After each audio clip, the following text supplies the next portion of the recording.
आदाब नाजरीन, आप देख रहे हैं जी सलाम, आपसे मुखातिब हूं मैं शाहबाज। बुलेटिन की शुरुआत कर रहे हैं कि अफसोसनाक और दर्द भरी खबर के साथ। दरअसल मौलाना मोहम्मद वली रहमानी का इंतकाल हो गया है। All India Muslim personal law board के जनरल सेक्रेटरी थे वली रहमानी और कई रियासतों के इमारत शरिया के अमीर भी थे वली रहमानी। मुख्तलिफ शोबों में उन्होंने नुमाया खदमात को अंजाम दिया है, लेकिन अब वो हमारे बीच नहीं रहे हैं, वो इंतकाल फरमा गए हैं। मौलाना मोहम्मद वली रहमानी का इंतकाल हो गया है और all India Muslim personal law board के जनरल सेक्रेटरी थे वली रहमानी साहब। कई रियासतों के इमारत शरिया के अमीर भी थे, लेकिन वो इस दुनिया से रुखसत हो गए हैं।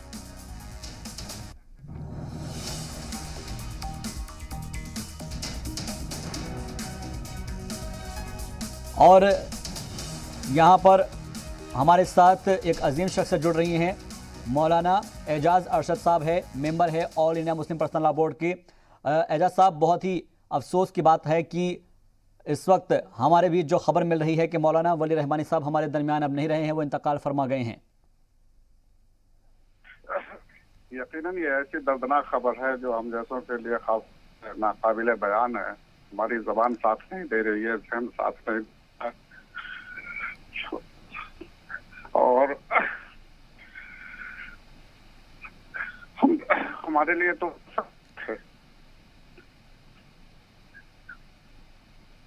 जी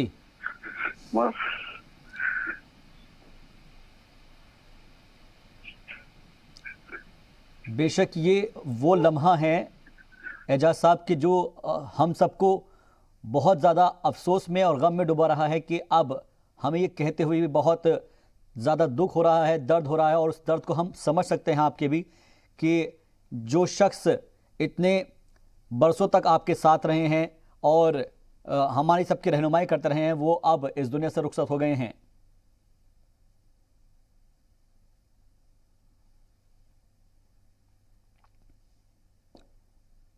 बेशक ये वाकई में ऐसा लम्हा है जिसमें ज़ुबान से अल्फाज निकलना बहुत मुश्किल हो जाता है। और एजाज अरशद साहब जो कि अपनी बात रख रहे थे, उनका जो एक बोलने का अंदाज़ है वो हम समझ सकते हैं कि इस वक्त ज़ुबान से अल्फाज निकलना बहुत मुश्किल हो रहे हैं।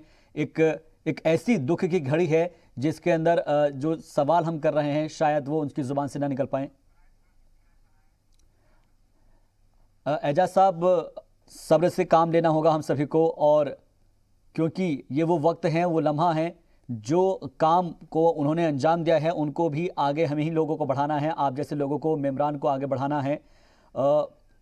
आपने उनके साथ बहुत वक्त बिताया है और क्योंकि अब ये ऐसा लम्हा है जो हम सब के लिए एक सब्र करने वाला है कि किसी तरह से खुदा हमको सब्र दें। मामले में वो हमारी फरमाते थे और पूरे मुल्क मिल्लत के हर नौजवान को लगता था कि वो हमारे साथ और हमेशा उनसे रहनुमाई लेते थे। और खासतौर से उनका एक मिशन था कि नौजवानों को आगे बढ़ाया जाए, उनसे काम लिया जाए। अभी कुछ ही दिनों पहले की हमने मीटिंग की थी और तमाम तर मजबूरियों के बावजूद वो दिल्ली तशरीफ ले आए और उस मीटिंग में शिरकत की जी। और बावजूद बहुत मिशन को आगे बढ़ाने का भी प्रोग्राम था। न जाने कितनी तंजीमों के वो हैं, सरबराह हैं, कितने मदरसों के सरबराह हैं।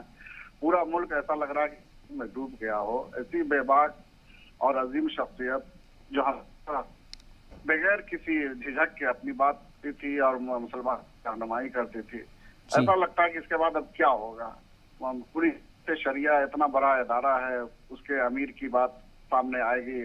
मुस्लिम पर्सनल लॉ बोर्ड की जिस तरह से ये बेबाकी के साथ क़यादत करते जी, और जो हाकिम वक्त होता था उससे आंख से आंख मिलाकर बात करते थे, बिल्कुल मौके पर समझौता नहीं करते थे और हम सब के लिए हमेशा हौसला अफजाई रहनुमाई करते थे।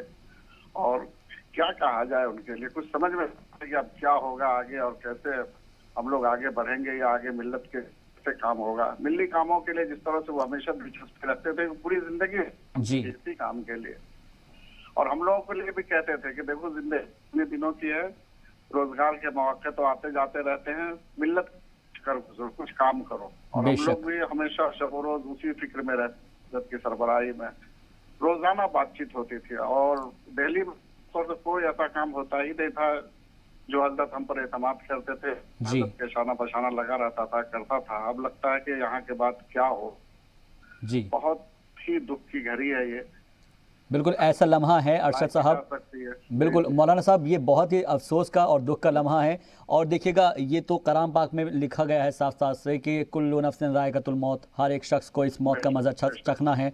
लेकिन जाहिर सी बात है कि जब कोई एक शख्स इतने करीब होता है, और न सिर्फ करीब होना बल्कि इतने लाखों लोगों की रहनुमाई करना, उनकी आवाज़ को बुलंद करना, ना सिर्फ सरकार के सामने बाकी और भी जगहों पर, ये एक वो चीज़ होती है कि जो इंसान को ढाढ़स बंधा कर रखती है, उसको मजबूती देती है। यकीनन यकीनन। अब तो बस ये दुआ ही की जा सकती है कि अल्लाह ताला नेमल बदल अता फरमाए, उनके बदले में कुछ और ऐसे उलमा की टीम तैयार हो जो उनकी काम करे। और वाकई मिल्लत एक ऐसे खैर खा और ऐसे सर से महरूम हो गई मिल्लत कि जो भी अजीम सरबराहान सब सुबह से खबर ले रहे थे। अरशद मदनी साहब का फोन आया था कुछ ही देरों पहले, उस वक्त में लेकिन जब वेंटिलेटर पर चले गए उसी वक्त सबके लगा कि अब इनका आखिरी वक्त है। सुबह ही में आज सुबह वेंटिलेटर पर गए और रात तक उनकी तबीयत अच्छी थी, सुधर रही थी, और अचानक सुबह में जो है वेंटिलेटर पर गए और कुछ देर के बाद ही फिर अच्छी खबर नहीं आई। जी, डॉक्टर्स की रिपोर्ट्स में क्या बताया गया है, कुछ आपको जानकारी? असल में हुआ यह था कि एक हफ्ता पहले उन्होंने वैक्सीन लिया था जी, और वैक्सीन के बाद उनको जो है फीवर आया था जी, और फिर तबीयत बिगड़ती चली गई। 2 दिन 3 दिन तक तो तबीयत बहुत ही ज्यादा रही। और पटना का जो सबसे बड़ा हॉस्पिटल है पारस हॉस्पिटल, उसमें इस वक्त भी वही है अभी जी। तो पारस हॉस्पिटल में जेरे इलाज, वहां से ये बात भी हुई कि वेदांता लाया जाए जी एयर के जरिए से, लेकिन वहाँ डॉक्टरों ने इत्मीनान जाहिर किया कि जरूरत इसकी नहीं है जी। और गवर्नमेंट की सतह पर भी गवर्नमेंट की पूरी मिशनरी लगी हुई थी देखभाल में और पूरी तरह से कहीं कोई कमी नहीं थी। 2-3 दिन पहले कुछ इफाका हुआ था जी, वो बहुत अच्छे हुए थे, बल्कि उठ के बैठे थे, चाय पी थी, बात भी की थी जी। उसके बाद फिर अचानक जो है ये कल की खबर आई कि तबीयत और ज्यादा बिगड़ी और सुबह में इतनी ज्यादा बिगड़ गई कि पल्स लेवल बहुत ही ज्यादा डाउन हो गया था जी। और फिर उनको अचानक डॉक्टरों की सलाह से वेंटिलेटर पर रखा गया और मुश्किल 4 या 5 घंटा वेंटिलेटर पर रहे। उसके बाद अल्लाह को उनकी आवाज कर गई। जी, इन्ना लिल्लाहि व इन्ना इलैहि राजिऊन। और मौलाना साहब, एक चीज़ मैं आपसे समझना चाहूँगा क्योंकि ये वक्त तो बहुत ज़्यादा दुख का है, क्या जो all India Muslim personal law board के जो मेंबरान हैं वो भी वहाँ पर पहुँचने वाले हैं? किसी से आपकी कोई बात हो पाई हो मौलाना अरशद मदनी साहब से या फिर किसी और से? सब लोग है, अभी कुछ फाइनल नहीं हुआ है कि तजहीज़ तकसीम कहाँ होगी और कैसे। अभी तो बस सब लोग मातम करना है, पूरी हर लोग आहो बुकाम है और किसी तरह का अभी किसी को होश नहीं है कि इस पर बात करें, लेकिन बस इंशाल्लाह 15 मिनट में आधे घंटे में फाइनल हो जाएगा जी कि तजहीज़ तकसीम का अमल होगा। एक जनाजा की नमाज तो पहले पटना ही में अदा की जाएगी ऐसा लगता है जी। और क्योंकि कोरोना का दौर है और कोरोना वबा का मामला लगातार चल रहा है, इसको लेकर भी क्योंकि हुकूमत की तरफ से भी गाइडलाइंस जारी की गई है और जाहिर सी बात है कि इतनी अजीम शख्सियत के जनाजे में जो लोग उनको देखने के लिए आएंगे, उनका आखिरी रस्मात में वो शिरकत करेंगे, उसको लेकर भी बहुत मैनेज करने की ज़रूरत होगी। राब्ता टूट गया है, लेकिन बहुत अपने जज्बात को काबू में करते हुए मौलाना एजाज साहब ने हमसे बात की है। जी मीडिया रिपोर्टर शोएब रजा भी हमारे साथ जुड़ रहे हैं इसी खबर पर, बराह रास्त उनका रुख करते हैं। शोएब, बेहद ही अफसरदा और अफसोसनाक ये खबर है जहां पर सीधे तौर पर हमने यहां पर बात की है मौलाना एजाज अरशद साहब से और उनका गला भी रूंध गया कि वो एक अजीम शख्सियत हमारे बीच अब नहीं रही है जो कि सालों से उनकी रहनुमाई कर रहे थे। मैं आपसे समझना चाहूँगा कि इस वक्त क्या सूरत हाल है और जो तमाम लोगों का रद्द अमल है वो क्या सामने आ रहा है? बिल्कुल शाहबाज, देखिए जहां तक मौलाना एजाज अरशद कासमी की बात है तो लंबे वक्त से, क्योंकि वो all India Muslim personal law board के मेंबर भी रहे और बड़े करीबी थे, करीबी रहे वली रहमानी साहब के, इसलिए उनसे जो बातचीत हो रही थी तो उसमें काफी वो एक तरीके से इमोशंस उनके वो सामने आए। लेकिन वली रहमानी साहब की जहां तक बात है, जब से खबर सामने आई है कि वो दुनिया में नहीं रहे, यकीनन हर कोई उनको लेकर उनकी जो बातें हैं उनको याद कर रहा है। हम सोशल मीडिया पर भी देख रहे हैं कि किस तरह से जो बातचीत है वो लगातार अलग अलग तरीके से उनके साथ जो बिताए हुए लोगों का जो वक्त है उन तमाम चीजों को लेकर भी वो याद कर रहे हैं। इसके अलावा कई लोग जो उनके साथ जिन्होंने काम किया, चाहे वो all India Muslim personal law board की के मेंबरान हो या फिर जो क्योंकि इमारत शरिया के भी वो लगातार उसके अमीर रहे और वहां पर उनकी जो खिदमात है वो बहुत ज्यादा रही है, तो वहां जो उनके काम किए गए हैं उनको भी याद किया जा रहा है। एक चीज और जी शाहबाज, कि जब यूपीए हुकूमत थी तब वली रहमानी साहब का ये बात मानी जाती थी कि बड़ा दबदबा एक तरीके से हुकूमती सतह पर उनका नजर आता था। कई ऐसे काम थे मुसलमानों के जिनमें बहुत ज्यादा परेशानी होती थी, तो वली रहमानी साहब एक तरीके से अपनी जो बातें हैं वो मनवा लिया करते थे। उसी में से एक चीज मुझे याद आती है, जब आरटी यानी कि राइट टू एजुकेशन का एक मामला चल रहा था, तो मदरसों में को भी उसमें शामिल करने की बात की जा रही थी। कपिल सिब्बल उस वक्त एमएचआरडी जो मिनिस्टर है वो हुआ करते थे। तो वली रहमानी साहब का एक तरीके से इतना दखल था, ये तमाम चीजें रहती थी कि उन्होंने इस पूरे मामले में दखल दिया और उसके बाद कहीं ना कहीं कपिल सिब्बल साहब को वापस हटना पड़ा था और मदरसों के लिहाज से जो बातें मनवाना चाहते थे वली रहमानी साहब, तो वो उन्होंने मनवाई थी। कुल मिलाकर कहा जा सकता है कि एक ऐसी आवाज थी जो बुलंद रहती थी।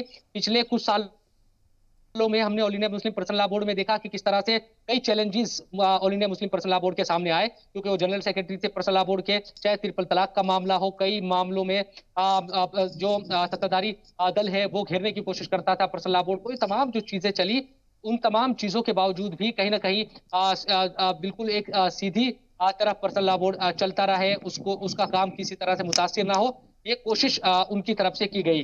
वहीं उनकी तरफ से जो काम है, खासतौर पर इमारत शरिया का जो काम, चाहे क्योंकि झारखंड, उड़ीसा और बिहार के वो एक तरीके से मुख्य तौर पर काम करने वाले रहे, तो कुल मिलाकर कहा जा सकता है कि वहाँ उनकी जो खिदमात है, चाहे वो अस्पतालों के लिहाज से हो या फिर जो तालीमी इदारे हैं उनकी बात की जाए, तो उनको कभी नहीं भुलाया जा सकेगा। उनकी अहम बहुत ज्यादा खिदमात रही है। यही वजह है कि आज उनके जाने के बाद हर कोई उनको याद कर रहा है। पर्सनल लॉ बोर्ड के जितने भी मेंबरान से मेरी बात हुई पिछले आधे घंटे के या 40 मिनट में, हर कोई कोई ना कोई एक बात बताता है जो उनके साथ वो शेयर करता है, और उसके बाद वो यही कहता है कि वाकई एक बुलंद आवाज आज हमेशा के लिए खामोश हो गई। जिस जो जगह खाली हुई है उसको कभी भरा नहीं जा सकेगा। तो वली रहमानी साहब को हर कोई याद रहे हैं, और जहां अगर बात की जाए तो चाहे वो समाजी तौर पर हो या मजहबी लिहाज से भी बात की जाए, तो एक बड़ी जो हिंदुस्तान की आवाज थी वो आज खामोश हो गई। शाहबाज, बिल्कुल, ये बहुत ही ज़्यादा अफसोस का लम्हा है शुएब, और हमने तमाम जो मौलाना हैं, जो मजहबी रहनुमा हैं, उनसे भी बात करने की, उनसे रब्ता करने की हम कोशिश कर रहे हैं। शुएब, अगर हम देखें हाल ही के दिनों के अंदर जिस तरीके से जहेज़ के खिलाफ एक मुहिम चलाई जा रही है all India Muslim personal law board की तरफ से या फिर इमारत शरिया की जानिब से, उस मुहिम के अंदर वो काफ़ी अहम किरदार अदा कर रहे थे। और ख़ास तौर पर हम जब देख रहे हैं कि जो जहेज़ के लिए तमाम बच्चियों को परेशान किया जाता है, उनके वालिदैन को परेशान होना पड़ता है, तमाम खुदकुशियों की खबरें आ रही थी, उन तमाम चीज़ों पर लगाम लगाने के लिए एक बहुत बड़ा कदम उठाया जिसे इकरारनामा कहा जा रहा है। उस इकरारनामे में तमाम जो ऐसी ऐसी चीज़ें ली गई थी कि ताकि जो समाज के अंदर जो बुराइयां हैं वो ख़त्म हो सके। कम से कम इस बात के लिए दुनिया हमेशा उनको याद ज़रूर रखेंगी। बिल्कुल, देखिए, चाहे इकरारनामे का मामला हो या जो मुस्लिम्स की जो दूसरी मुसलमानों की बड़ी तंजीमें हैं, उन तमाम लोगों को एक तरीके से साथ रखने की कोशिश का मामला हो, ये तमाम चीजें उनकी तरफ से की जाती रही है। क्योंकि जब भी कोई जो रहनुमा है वो दुनिया से जाता है, तो यकीनन उसकी जो बातें हैं वो याद की जाती है। लेकिन जिस तरह से चैलेंजेस आप खुद जानते हैं कि चाहे वो हुकूमती सतह पर हो या कई दूसरे समाजी सतह पर हो, all India Muslim personal law board ने बहुत ज्यादा चैलेंजेस फेस किए हैं पिछले कुछ बरसों में, और वली रहमानी साहब ही थे कि वो इन तमाम चीजों को आसानी के साथ, क्योंकि ये माना जाता है कि बिहार में जाहिर सी बात है कि नीतीश कुमार के भी काफी उनके साथ अच्छे रिश्ते रहे हैं।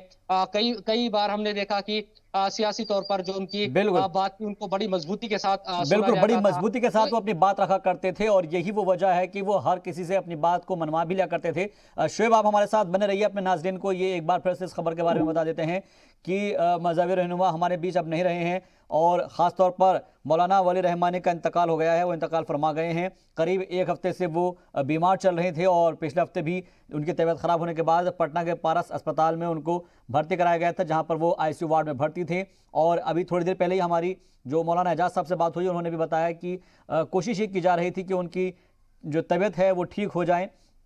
हालांकि अब क्योंकि मौलाना वली रहमानी गुजर गए हैं और अब वो हमारे बीच नहीं रहे हैं, इसलिए ये पूरे उम्मत मुस्लिमा के लिए एक अफसोसदा खबर है, एक अफसोसनाक खबर है और सभी से दुआओं की गुजारिश की जा रही है, सब्र बनाए रखने की गुजारिश की जा रही है। हालांकि अभी तक ये मालूम नहीं है कि खराज अक़ीदत जो आखिरी रस्मात है वो कब अदा की जाएगी। और क्योंकि ये भी आपको याद होगा कि मौलाना वली रहमानी साहब बिहार, उड़ीसा और झारखंड के इमारत शरिया और अमीर शरीयत के तौर पर भी अपनी जिम्मेदारियां निभा रहे थे। तो अफसोसनाक खबर कि इसका डर मालूम हो रहा था। उनकी मौलाना मोहम्मद वली रहमानी अब उनको रहमतुल्लाह अलैह के साथ कहना है। वो उम्मत के बहुत बड़े गोया के उम्मत की खेती के बहुत खेलवाड़ थे और उनसे बहुत तक़वियत मिल रही थी सारे मसाइल में। उम्मत की सरबराही कर रहे थे, उम्मत के मसाइल को हल करते थे और उनसे उम्मत को बहुत फ़ायदा पहुंच रहा था। और वो थे भी आला ख़ानदान के आदमी की जिन्होंने दीन की बड़ी खिदमत की और जिन्होंने उम्मत की बड़ी खिदमत की, उन्हीं के फ़र्जंद थे और उनकी वजह से बड़ी तक़वियत थी मसाइल के हल करने में और मामलात को देखने में। ये उम्मत जो इस यहाँ पर अक़लियत में है उसको ऐसे अशख़ास की बड़ी ज़रूरत है। तो मौलाना वली रहमानी का इंतकाल हो गया है, उस पर बोर्ड के सदर की तरफ से बयान दिया गया है। मौलाना राबे हसनी नदवी ने रंजो गम का इजहार किया है। शेब रज़ा भी हमारे साथ जी मीडिया रिपोर्टर जुड़े हुए हैं, उनसे हम मुसलसल बात कर रहे हैं और जानने की कोशिश कर रहे हैं कि फ़िलहाल अलग अलग जो लोग हैं, अलग अलग जो शख्सियात हैं उनकी तरफ से क्या कुछ रद्दमल सामने आ रहा है। शुएब, क्योंकि एक अजीम शख्सियत का जाना एक हर किसी को झकझोर कर रख देता है और क्योंकि हम नदवी साहब को सुन रहे थे, उनका ये कहना है कि मिल्लत को उनके रहनुमाई से काफ़ी फ़ायदा हो रहा था और ख़ास तौर पर अगर हम देखें तो जो तमाम जो मुसलमानों की जो इश्यूज़ हैं उनको वो पुरजोर तरीके से उठाते थे, उनसे हमको बहुत ज़्यादा एक तरीके से बूस्टअप मिला करता था।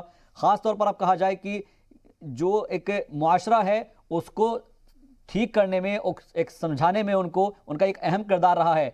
अब शायद ऐसी ही कोई शख्सियत को हमें समझना होगा कि आखिर कैसे इस माशरे को ठीक करना है और जो तमाम जो गंदगियां हैं, जो बुराइयां हैं, उन सबको ख़त्म करने के लिए काफ़ी अहम किरदार निभाना होगा।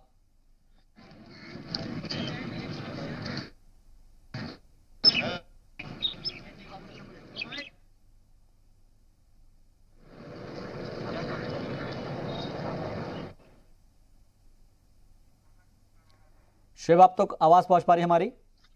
हाँ बिल्कुल शाहबाज, देखिए जाहिर सी बात है कि तमाम जो भी लोगों ने इस खबर को सुना या तमाम जो मुअज़्ज़िज़ लोग हैं, जिम्मेदार लोग हैं, वो अपनी अपनी तरीके से गम का इजहार कर रहे हैं। अभी कुछ देर पहले बीच में मैं पढ़ रहा था, तेजस्वी यादव जो नेता पक्ष भी है, बड़े लीडर है आरजेडी के, उनकी तरफ से भी सोशल मीडिया पर लिखा गया है कि वो बहुत ज्यादा गमगीन है इस खबर को सुनकर कि अब हमारे जो दरमियान है वो मौलाना वली रहमानी साहब नहीं रहे। उनके जो चाहने वाले हैं सबको जो खुदा है वो सब्र अता करे। तो इन तमाम चीजों से आप समझ सकते हैं कि उनका एक तरीके से, चाहे वो मजहबी तौर पर हो या समाजी तौर पर उनका जो वजूद था उससे कोई इनकार नहीं कर सकता। उसको लेकर हर किसी की एक ही राय है कि उनका जाना यकीनन उनकी जो जगह खाली हुई है उसको कभी पूर्ण नहीं किया जा सकेगा। तो यही कहा जा सकता है कि उनकी जो भी खिदमात है उसको लेकर आप एक तरीके से आज हर कोई याद कर रहा है, चाहे वो तालीमी मैदान में खास तौर पर बात की जाए, क्योंकि खानका भी है मुंगेर में जहां से उनका ताल्लुक था। और मौलाना वली रहमानी साहब के अगर वालिद की बात करें तो वो भी जनरल सेक्रेटरी रहे हैं, पर्सनल लॉ बोर्ड के रहे थे और उनकी भी जो खिदमात थी बड़ी अहम थी। तो उसी को एक तरीके से आगे बढ़ा रहे थे वली रहमानी साहब और कई दहाइयों तक एक तरीके से खिदमात करते रहे, वो चाहे समाजी तौर पर हो वो अपनी करते रहे जहां जहां भी जरूरी। इस तरह मैंने पहले भी जिक्र किया कि हुकूमती सतह पर भी मामले कई बार हुए, जमीलत या कौम के मामले हुए, और उस वक्त ये जरूरत पड़ी कि कौन जाकर कम से कम सरकार से इस मामले में मुदाखलत सरकार में जाकर करे। तो वली रहमानी साहब हमेशा आगे बढ़े और उन्होंने यूपीए सरकार में खासतौर पर हम देखते थे कि काफी उनकी बातों को अहमियत भी दी जाती थी। इसी तरह से हम बिहार सरकार में, बिहार हुकूमत में भी देखते हैं कि उनकी बातों को नीतीश कुमार की तरफ से उनको सुना जाता था। कई बार इस तरह की जो बातें हैं वो भी सामने आई। कई लोग ये कहते थे कि जेडीयू को लेकर काफी नरम जो रवैया है वो मौलाना वली रहमान साहब का रहा है, यानी कि वो उनको एक तरीके से सपोर्ट किया करते थे। ये तमाम जो चीजें हैं वो रही है, लेकिन आज चूंकि वो इस दुनिया में नहीं रहे तो उनकी जो खिदमात है उनको हर कोई याद करता हुआ नजर आ रहा है। बहुत बहुत शुक्रिया हमसे बातचीत के लिए, मजीद जानकारी के लिए शोएब रज़ा आपका। आप नजर बनाए रखिएगा, आगे भी आपसे हम अपडेट लेते रहेंगे। तो कुल मिलाकर मौलाना वली रहमानी के इंतकाल पर अब मौलाना खालिद रशीद फरंगी महली ने भी ताज़ियत का इजहार किया है। आज पटना में इंतकाल हो गया। आपकी उम्र तकरीबन 77 ईयर्स की थी और आप कई दिनों से बीमार थे, अलील थे और आपका अस्पताल में इलाज चल रहा था। मौलाना वली रहमानी साहब इमारत शरिया बिहार, उड़ीसा और झारखंड के अमीर शरीयत भी थे और रहमानी 30 के नाम से जो आप इंस्टीट्यूशन चला रहे थे उससे भी बड़ी तादाद में बच्चे मॉडर्न एजुकेशन से फैजियाब हो रहे थे। बहरहाल all India Muslim personal law board कि जितनी आपने इस बैनर के तहत इस इदारे से वैसे पूरे मुल्क की और मुसलमानों की खिदमत अंजाम दी हैं, उसको रहती दुनिया तक याद रखा जाएगा। अल्लाह ताला से दुआ है कि अल्लाह ताला हज़रत मौलाना की मग़फ़िरत फरमाए और उनके घर वालों को सब्र जमील अता फरमाए। आमीन। तो मौलाना वली रहमानी को खुदा ताला जन्नत फ़िरदौस में आला मकाम नसीब फरमाए और उनको उनकी मग़फ़िरत फरमाए।